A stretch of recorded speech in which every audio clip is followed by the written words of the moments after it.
Hello students, बेटा आज है आपकी वर्कशीट नंबर 49 और आज डेट क्या है 29 अक्टूबर 2020। ये आपकी मैथ्स की 10th क्लास की वर्कशीट है जिसका टॉपिक है वृत्त का परिमाप और क्षेत्रफल। ठीक है, तो सबसे पहले हम करेंगे दो एक्टिविटीज़ जिसमें क्या दे रखा है, आपका परिमाप के बारे में जानेंगे और क्षेत्रफल के बारे में जानेंगे। तो बेटा फर्स्ट एक्टिविटी दे रखी है पाई का मान ज्ञात करना तथा वृत्त की परिधि तथा परिमाप को ज्ञात करना।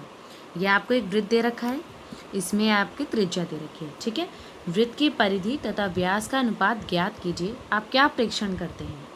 तो देखिए परीक्षण परिणाम क्या है आपका, वृत्त की परिधि का उसके व्यास के साथ एक अचर अनुपात होता है।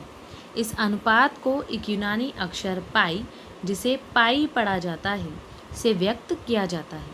तो पाई क्या होता है बेटा? पाई होता है परिधि भाग व्यास। ठीक है, परिधि होता है, पाई होता है परिधि भाग व्यास। तो परिधि क्या होती है 62,832 और ये आपका इस तरीके से। तो ये आपका अप्रॉक्सीमेट जो वैल्यू आती है वो आती है 3.1416। हम प्राय पाई का मान जो है वो लगभग कितना लेते हैं 22/7 या 3.14 लेते हैं, जो कि क्या है एक अपरिमेय संख्या है। अगर आपसे क्वेश्चन ये पूछा जाए कि पाई क्या है, तो पाई कैसी संख्या है? एक अपरिमेय संख्या है। तो ये तो आपको ये वाला पार्ट पता होना चाहिए कि पाई कैसी वैल्यू होती है, अपरिमेय संख्या होती है।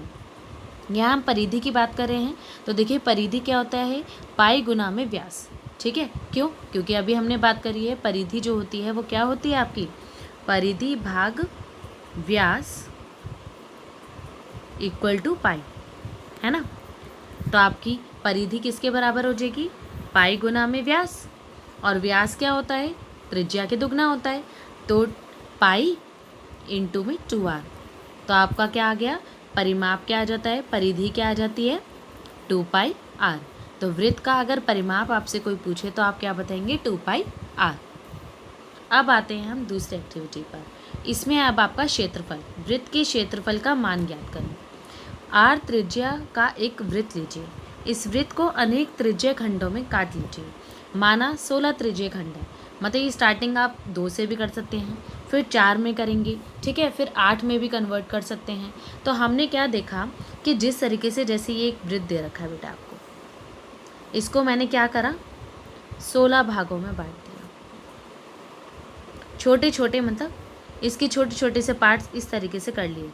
तो जितने छोटे छोटे हम कटिंग इसकी करते जाएंगे तो उतना ही, देखो इस तरीके से जो एक ये वाला पार्ट होगा, ये जो एक त्रिभुज होगा, इसको इस तरीके से लगाया, फिर दूसरे त्रिभुज को इस तरीके से लगाया, फिर ऐसे करके ये जिस तरीके से हम इसको अरेंज करते चले जाएंगे और ये जितना हम त्रिज्य खंडों में इसे बांटते जाएंगे जितने ज़्यादा, तो ये क्या हो जाएगा बेटा, आपकी शेप ले लेगा किसकी, रेक्टेंगुलर, एक आयत की शेप ले लेगा।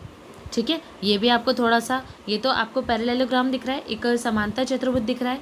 फिर और अगर हम इसे और त्रिज्य खंडों में बांटेंगे तो ये क्या हो जाएगा, और पतला होता चलेगा। इसका मतलब ये है, देखो इस तरीके से बन जाएगा, ऐसे ऐसे करके पतली पतली लाइनों वाला, पतली पतली लाइनों वाला त्रिभुज है। ठीक है, लेकिन आप एक चीज़ इसको नोटिस करना, ये जो आप लगा रहे हो, एक उल्टा लगा रहे हो, एक सीधा लगा रहे हो, एक उल्टा लगा रहे हो, एक सीधा लगा रहे हो, इस तरीके से इसके बीच में ये त्रिभुज है। तो आपने क्या देखा, ये जो होता है ये पूरा बेटा परिमाप होता है इसका, वृत्त का। तो ये वाला टोटल पार्ट कितना हो जाएगा आपका, देखिए ये जो पार्ट हो जाएगा ये बेटा हो जाएगा आपका 2πr का भाग 2।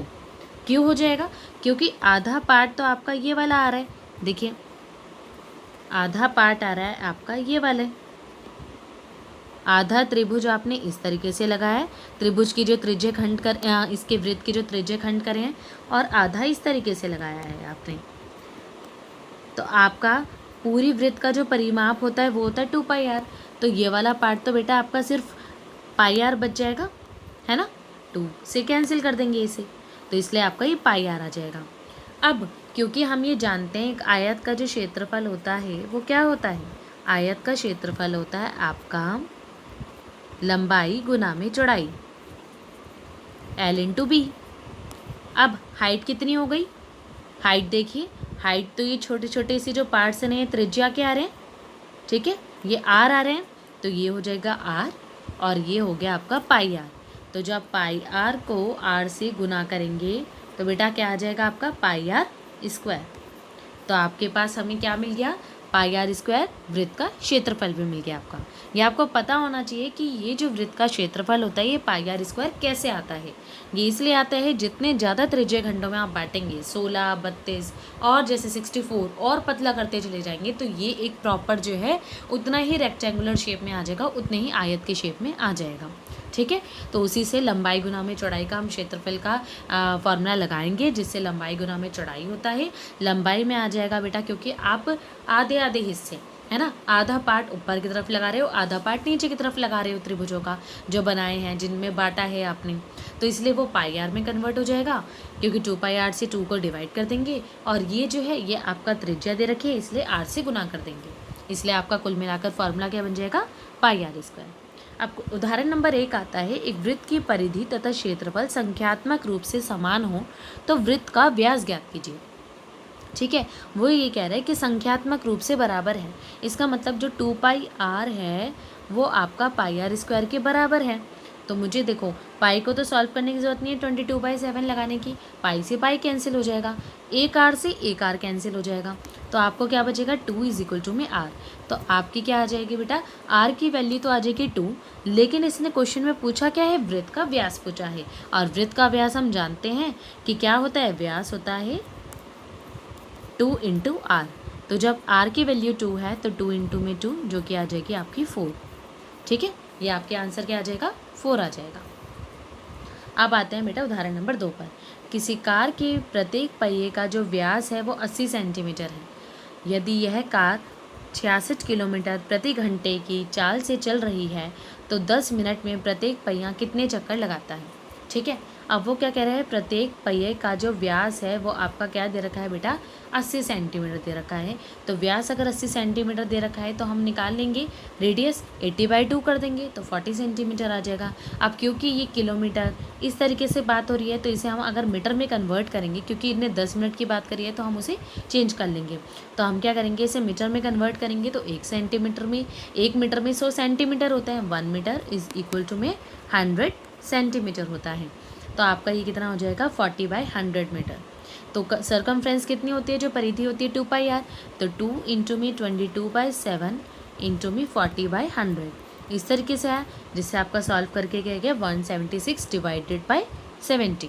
अब देखिए चाल आपको निकालनी है तो ये कितनी आ जाएगी आपके 66 किलोमीटर। ठीक है, और डिवाइडेड बाय आर, तो ये क्या करा बेटा आपने 5/18, क्यों, क्योंकि इस किलोमीटर को जो है हमने मीटर में कन्वर्ट करा है, तो कुल मिलाकर क्या आ जाएगा 5/18। तो इससे क्या आ जाएगी आपकी मीटर पर सेकंड में 55/3 मीटर पर सेकंड आपका आंसर आ जाएगा ये वाला।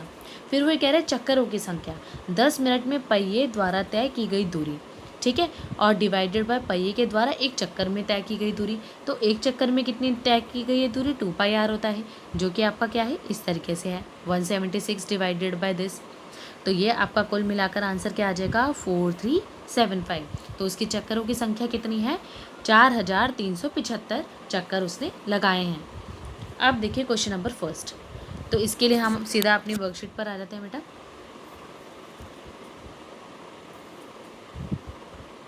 आप देखिए क्वेश्चन नंबर 1 आपको दे रखा है, यदि एक अर्धवृत्त आकार चांदे का व्यास जो दे रखा है वो 14 सेंटीमीटर दे रखा है तो इसकी परिधि ज्ञात कीजिए। तो देखिए बेटा, एक तो अर्धवृत्त की बात हो रही है तो आप क्या बना लेंगे, एक आधा वृत्त बना लेंगे। पूरा वृत्त आपका ऐसा होता है, तो जब इसे आधा काटेंगे तो ये कटकर कैसा बन जाएगा, ऐसा बन जाएगा, है ना, जैसे कि मैंने फिगर में भी बना रखा है। तो ये क्या है आपका 14 सेंटीमीटर इसका व्यास दे रखा है। इसका मतलब ये जो पूरा पार्ट जो 2r दे रखा है ये कितना दे रखा है बेटा 14 सेंटीमीटर। तो वही कह रहा है कि इसकी परिधि ज्ञात कीजिए। अब आप ये बताइए, परिधि जो होता है वो आपका डिस्टेंस जितना हमने कवर करा है, जितनी हमने दूरी तय करी है वो होता है। तो आपका यहाँ भी दूरी तय करी है और बीच में भी दूरी तय करी है। अब देखो अगर सिर्फ होता है वृत्त की दूरी तय करने के लिए तो हम जानते हैं 2 पाई आर होता है, लेकिन क्योंकि ये आधा पार्ट तो ये वाला हो गया इसलिए इसका भाग 2 कर दोगे। ठीक है, जैसे पाई आर बच जाएगा। लेकिन अब ये बीच वाला पार्ट भी तो लोगे, और ये बीच वाला पार्ट क्या होता है, व्यास होता है। ठीक है, ये व्यास होता है दुगना त्रिज्या के होता है, तो इसलिए प्लस में 2r भी करेंगे। ये इंपॉर्टेंट होता है, ये क्वेश्चन आ जाता है। ठीक है, तो आपका क्या आ गया बेटा ये आ गया आपका, देखिए अर्धवृत्त की जो परिधि हो गई वो कितनी हो गई 2πr, इस तरीके से कैंसिल करा और 2r आ गया, क्योंकि वृत्त की परिधि क्या थी 2πr थी। तो आपका आंसर आया ये πr प्लस में 2r, जिसमें कॉमन क्या था r कॉमन आ रहा है, तो मैंने r कॉमन ले लिया और पाई प्लस 2 कर दिया। जब क्वेश्चन में स्पेशली गिवन ना हो कि पाई की वैल्यू 3.14 है तो आप क्या लेते हैं 22/7 लेते हैं। तो 7 इंटू में 22/7 प्लस 2 और सेंटीमीटर, ठीक है। तो आपका क्या आ जाएगा 7, इसका जब आप एलसीएम लेंगे तो ये आपका 7 2 14, तो आप 22 में 14 प्लस कर देंगे जिससे आपका 36 आ जाएगा। तो 7 इंटू में 36/7, तो 7 से 7 कैंसिल हो जाएगा जिससे आपका आंसर क्या आ जाएगा 36 सेंटीमीटर। अब आते हैं बेटा क्वेश्चन नंबर 2 पर। इसमें लिखा है एक पहिए का क्षेत्रफल जो दे रखा है बेटा वो 6.16 वर्ग मीटर दे रखा है, इसका मतलब 6.16 मीटर स्क्वायर। अब पहिए को जो है वो 572 मीटर की दूरी तय करनी है। एक आपका पहिया दे रखा है ये, ठीक है, इस तरीके से आपका ये पहिया दे रखा है, उसको जो है 572 मीटर की दूरी तय करनी है, जो कि मैंने फिगर में भी बनाई हुई है। अब वो ये कह रहा है कि ये जो पहिया आपको दे रखा है जिसका क्षेत्रफल, अब आपको क्षेत्रफल दे रखा है, अब मेरा क्षेत्रफल से तो काम नहीं होगा, मुझे तो इसका क्या निकालना पड़ेगा, क्योंकि अगर मुझे इसके चक्कर लगाने हैं तो मुझे तो इसकी दूरी तय करनी पड़ेगी, और दूरी तय करने के लिए मैं क्या निकालती हूँ परिमाप निकालती हूँ। तो मेरे को परिमाप तो दे नहीं रखा है, मुझे सिर्फ क्षेत्रफल दे रखा है। अब क्षेत्रफल का यूज़ क्या होगा, हम इससे त्रिज्या निकाल सकते हैं। तो बेटा क्या हो जाएगा 6.16 metre square is equal to में 22/7 इंटू में r इंटू में r। अब देखिए इसको जो सॉल्व करेंगे 6.16 को, तो देखिए आपका 6.16 इंटू में 7, ये इधर चला जाएगा, डिवाइडेड बाय 22। अब देखिए 6.16 में ये कैंसिल हो जाएगा। अब देखिए 2 1 ज़ा 2 3 ज़ा 6, फिर 0 2 8 ज़ा 16, 11 से काटेंगे 11 1 ज़ा 11, 11 2 ज़ा 22 और 11 8 ज़ा 88। अब देखिए ये क्या बचा है आपका, एक तो आपका बच गया है 28, एक बच गया आपका 7, ठीक है, और नीचे क्या बचा है आपका 100 बचा है। तो 28 इंटू में 7 डिवाइडेड बाय 100, ये वैल्यू किसकी है r स्क्वायर की वैल्यू है, ठीक है। तो आपका क्या हो जाएगा बेटा, ये 7 का, अब ये 28 को मैं लिख सकती हूँ 7 इंटू 2 इंटू 2, ठीक है, जिससे कि मेरा r स्क्वायर से जो है सारी सेट तैयार हो जाए। 7 का 7 के साथ सेट तैयार हो गया, 2 का 2 के साथ, और ये 100 क्या हो सकता है 10 इंटू में 10। तो आपका क्या आ जाएगा बेटा 14 डिवाइडेड बाय 10 जो आ जाएगी रेडियस आ जाएगी, जिससे आपको रेडियस कितनी मिल जाएगी 1.4 मीटर मिल जाएगी आपको। ये देखिए यही चीज़ें रखी है आपको, रेडियस कितनी आ गई आपकी 1.4 मीटर। अब वो कह रहा है पहिए द्वारा जो तय किए गए चक्कर हैं उसके लिए मुझे कुल दूरी चाहिए, कुल दूरी कितनी है 572 मीटर है, और पहिए का जो परिमाप है वो क्या है आपका 2πr है। तो 572 मीटर डिवाइडेड बाय 2 इंटू में 22/7 इंटू में 1, क्योंकि रेडियस हमें निकालनी थी, तो 1.4 में आप क्या करेंगे 10 को कैंसिल कर देंगे, इधर इसको पॉइंट को कैंसिल करके क्या हो जाएगा नीचे 10 आ जाएगा। तो आपका क्या हो जाएगा बेटा 7 1 ज़ा 7, 7 2 ज़ा 14, ठीक है। तो 2 इंटू में 22 इंटू में 2 डिवाइडेड बाय 10 आ गया। इससे क्या आ गया आपका, ये आ गया आपका बेटा, ये तो आ गया आपका ये वाला पार्ट, ठीक है, ये तो आ गया आपका ये वाला पार्ट। अब उसके बाद और ये आपका ऊपर 572 भी है, ठीक है, तो ये 572 इंटू में ये जो नीचे वाला 10 है ये आ गया ऊपर, और ये क्या आ गया आपका 2 इंटू में 22 इंटू में 2। अब इसको जब हम कैंसिल करेंगे तो बेटा इसको काट करके आ जाएगा आपका 2 1 ज़ा 2 2 ज़ा 4, 2 3 ज़ा 2 8 ज़ा 16, और आपका 2 6 ज़ा 12, फिर 2 से काटेंगे 2 1 ज़ा 2, 2 4 ज़ा 8 और 2 3 ज़ा, ठीक है, फिर आपका 22 से भी कट जाएगा, 2 से आपका 11, 11 1 ज़ा 11, 11 3 ज़ा आपका कितना हो जाएगा 33 हो जाएगा। तो ये हो जाएगा बेटा आपका, अब हाँ 2 से भी कट सकता है, 2 5 से 10, तो 13 5 से कितने होते हैं बेटा 65।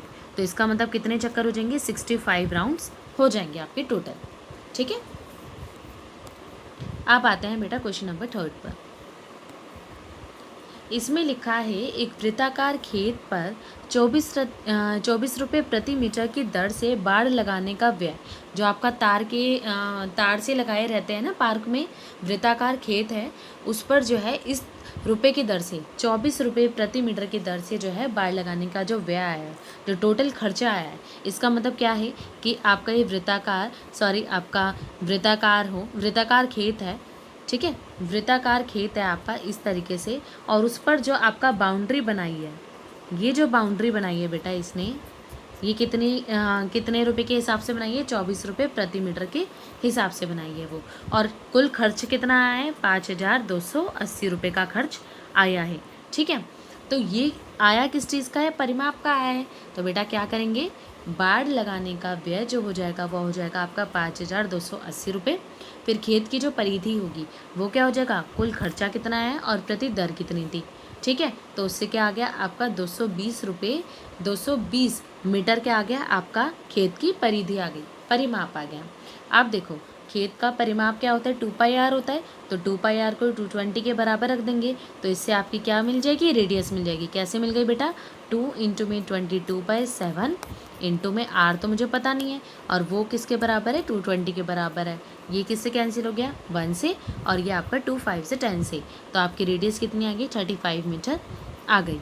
अब देखो क्या चीज़ कही है इसने, हमने ये तो निकाल दिया इस खेत की। अब वही कह रहा है ये तो लगाने का व्यय, अब कह रहा है वो कि इस खेत की जो है 50 पैसे है ना, 50 पैसे प्रति वर्ग मीटर की दर से जो है जुताई कराई गई है।